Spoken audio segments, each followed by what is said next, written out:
Perfecto. Ya de estar tan emocionado al ver ese cumplimiento de muchas y muchos de ustedes, estoy feliz porque esto no pasa todos los semestres y me doy cuenta que en todos los grupos ya hay gente que sí dio el primer paso, que sí cumplió y los otros no se me desmoralicen. Yo sé que algunos tienen miedo, algunos, profe, he intentado grabar 5 o 6 veces y vea, cada vez me queda peor. No hay problema, ténganse paciencia, estamos en un proceso formativo.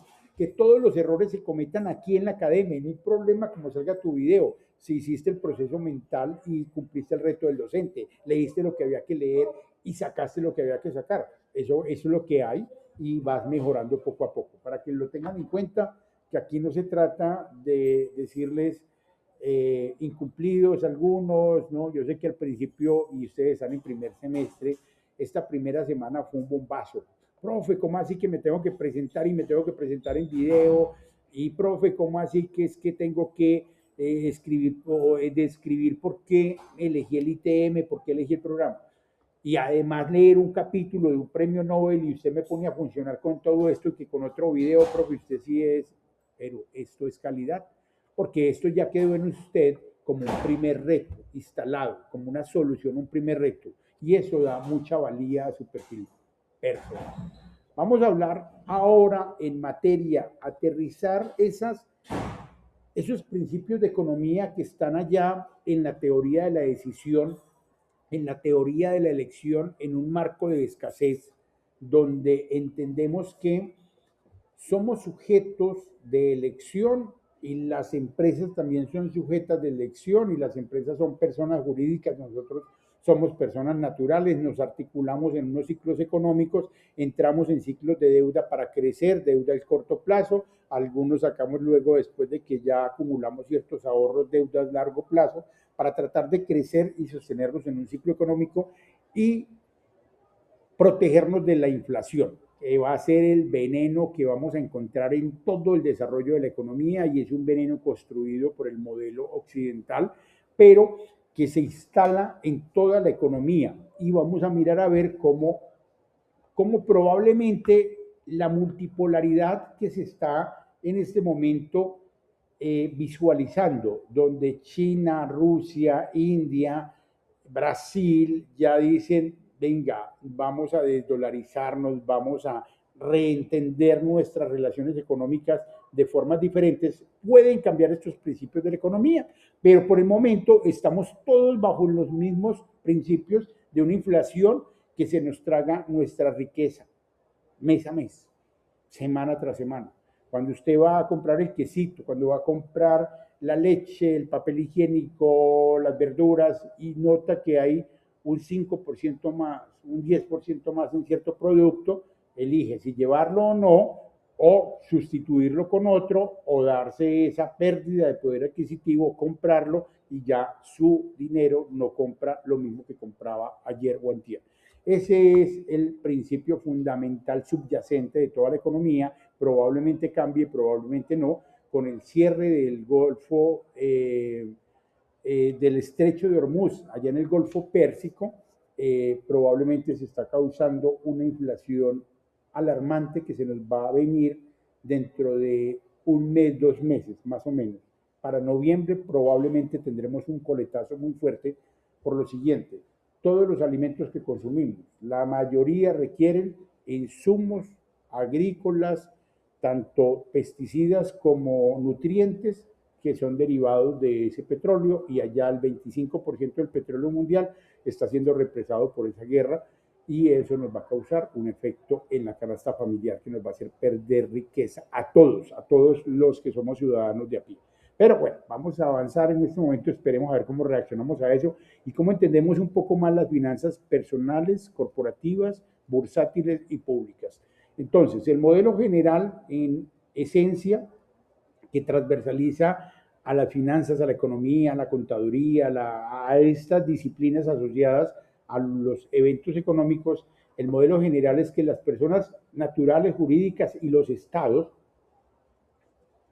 acumulamos un ahorro, un recaudo, el cual tenemos que aplicar en algo para dinamizar ese ciclo económico de mercado, de oferta-demanda, y eso se aplica para generar bienestar si es el Estado o para generar rentabilidad si sos un privado, una persona natural o jurídica que por lo general tiene intereses en la rentabilidad. Entonces, aplicas eso, generas rentabilidad o aplicas eso y generas inversión, bienestar, y luego obtienes unos resultados. ¿Qué hagas con esos resultados? Si son un superávit, si son una pérdida, ya veremos qué pasa, pero ese es como el modelo general. Ese es el ciclo como funcionamos las personas naturales y jurídicas. Y vamos a entrar en el tema de lo personal. Por lo general, como sujetos, tenemos unos consumos que se llevan la principal parte de nuestro trabajo, de nuestro tiempo, del tiempo que le vendemos a la empresa intelectualmente o del tiempo que dedicamos a entregarle productos a otras personas como independientes, autónomos o empleados. Nos debería quedar a las buenas, siempre a las buenas, ahorro. Y ese ahorro puede tener un enfoque hacia la inversión.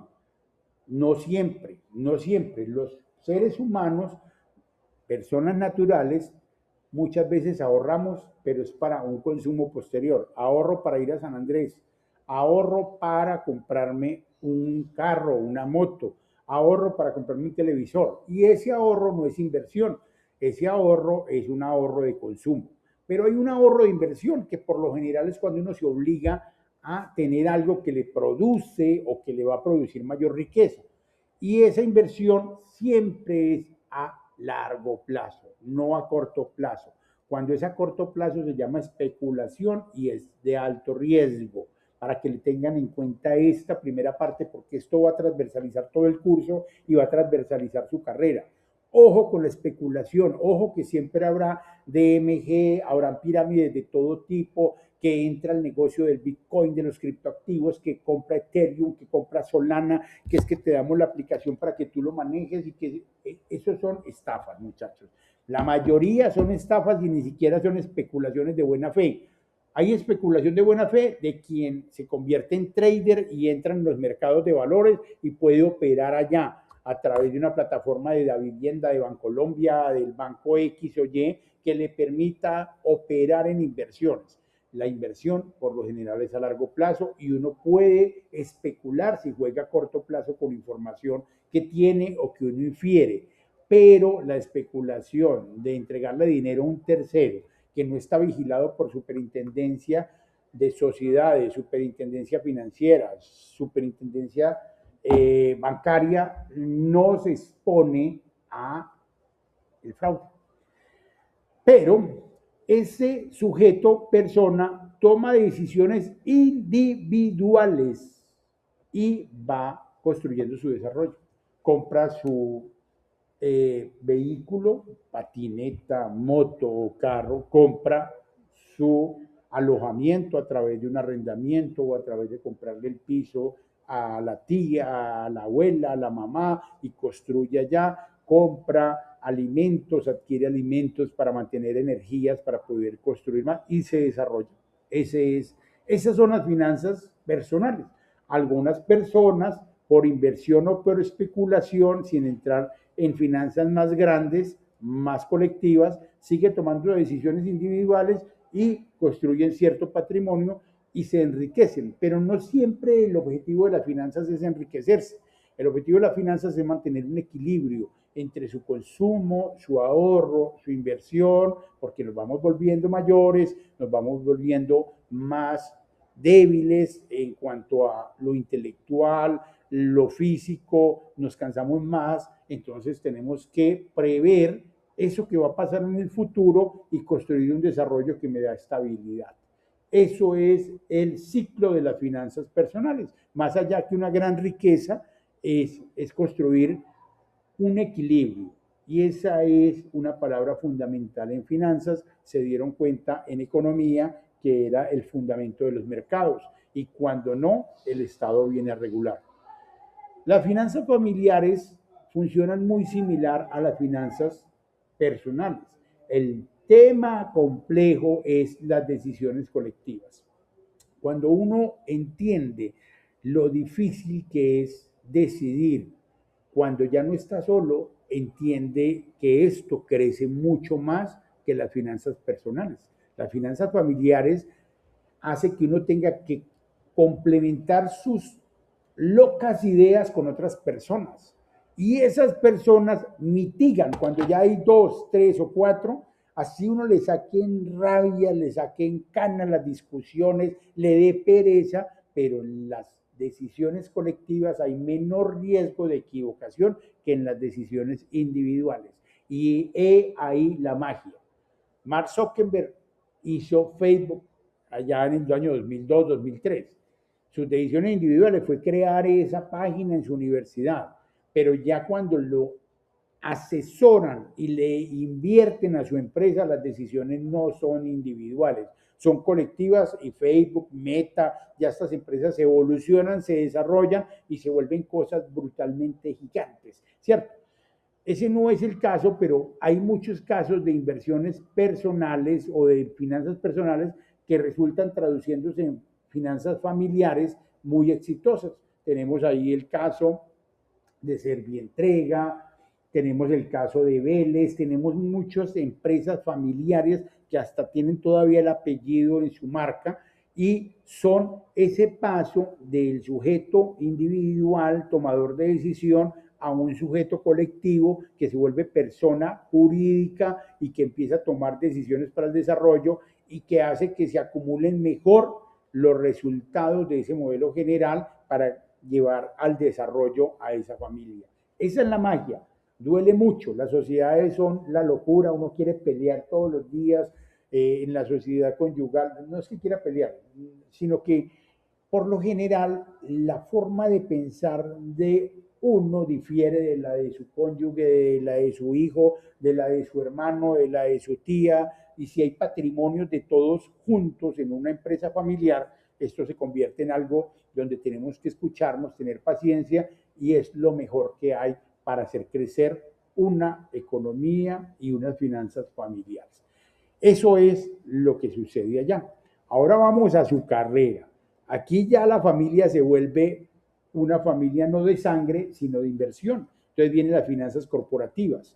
Aquí el asunto es que ese recaudo, ese ahorro, ese aporte de todos se convierte en un esquema de producción estable que va a causar una rentabilidad y ese es su objetivo. A diferencia de las finanzas públicas que la función no es rentabilidad sino bienestar, aquí es rentabilidad, al igual que en personales y en familiares, usted busca la rentabilidad, a menos de que tenga también otra forma de asociación no solidaria, como una cooperativa o un fondo de empleados, pero también hay bienestar transversalizado por la rentabilidad. Y la rentabilidad siempre trae un amiguito al lado que se llama el riesgo, porque si usted va a desarrollar una iniciativa, usted va a obtener por lo general un fruto, pero ese fruto tiene riesgos de diferentes tipos. Hay riesgo financiero, hay riesgo de crédito, hay riesgo cambiario, hay riesgo de mercado, hay riesgo operativo, hay riesgo de los activos. Entonces, vamos a tener que esa inversión, y aquí sí es no especulación, esa inversión va a causar desarrollo, pero implica esa inversión un registro de esos hechos económicos mucho más detallados, que también por el monto muchas veces implica ese registro a las finanzas personales y familiares, pero aquí es franqueable tener siempre un registro de lo que hay, el balance general o estado de situación financiera, que implica una ecuación, y es que el activo es igual a lo que debo a corto y largo plazo más el patrimonio. Es decir, lo que debo y lo que es mío como compañía, como equipo, como familia financiera de inversión, más lo que le debo a las personas, proveedores, lo que le debo a alguien, se convierte ya en todo un activo de operación.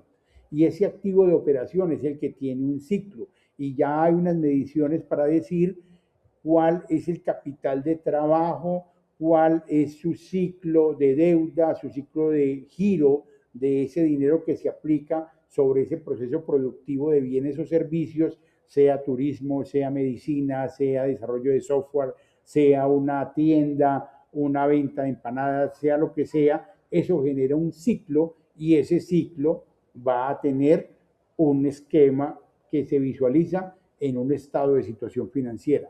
Pero vamos a tener también un ciclo por periodos, que es el estado de resultados, y que me permite desglosar de dónde vienen mis ingresos, cuáles son operativos, operacionales o cuáles no, y mis egresos, cuáles son egresos operacionales y cuáles no, porque hay una contabilidad que registra esto y esto determina el costo de la mercancía vendida. Esto determina el costo de la mercancía vendida y eso me permite a mí entender si mi negocio es rentable o no. Y uno de los indicadores, uno de los muchos indicadores, es el EBITDA, Earning Before intereses, taxes, impuestos, depreciaciones y amortizaciones.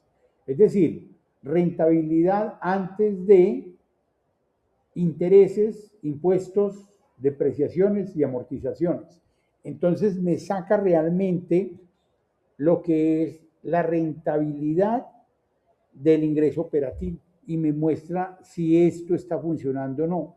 Y me permite vender mi empresa, vender mi emprendimiento o me permite que la acción mía se incremente en caso de que la quiera vender, pero todavía no me salga cliente, me permite calcular el valor de la empresa, el valor de estas finanzas corporativas. No solamente es el valor del balance general y el valor, el monto del activo o el monto del patrimonio, sino es esto, la proyección de la rentabilidad operativa de la organización, de la rentabilidad real, antes de deducirle el interés que le debo a los bancos o a mis prestamistas o a mis proveedores, los impuestos que le debo al Estado, las depreciaciones que le causé por una inversión que hice al inicio y las amortizaciones de algún tipo de inversión que haya hecho.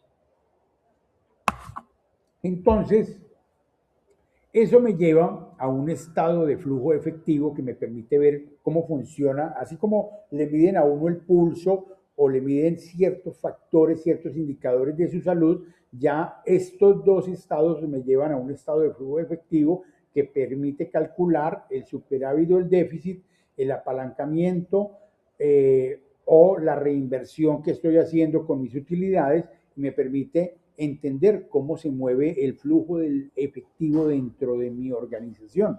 Y esto se refleja en un estado de cambio en el patrimonio neto de la organización que me permite entender si hay solidez y estabilidad en esta organización, en estas finanzas corporativas. Y aquí están los 4 principales estados financieros que nos trae hoy en día la IFRS, las normas internacionales de información financiera, y finalmente unas notas aclaratorias a esos estados que me permiten entender las decisiones estratégicas, algunas estimaciones que tuve para los costos y para los cálculos aquí, sobre todo en esta variable de costos, que es donde está concentrada la tecnología, parte de la contaduría también, donde entender que haya quedado bien registrado el costo para poder calcular precios y poder ser competitivo frente a otra empresa que haga algo similar a mí, qué decisiones estratégicas se van a tomar o se están tomando que cambian el rumbo y que permiten contextualizar estos 4 estados de resultados,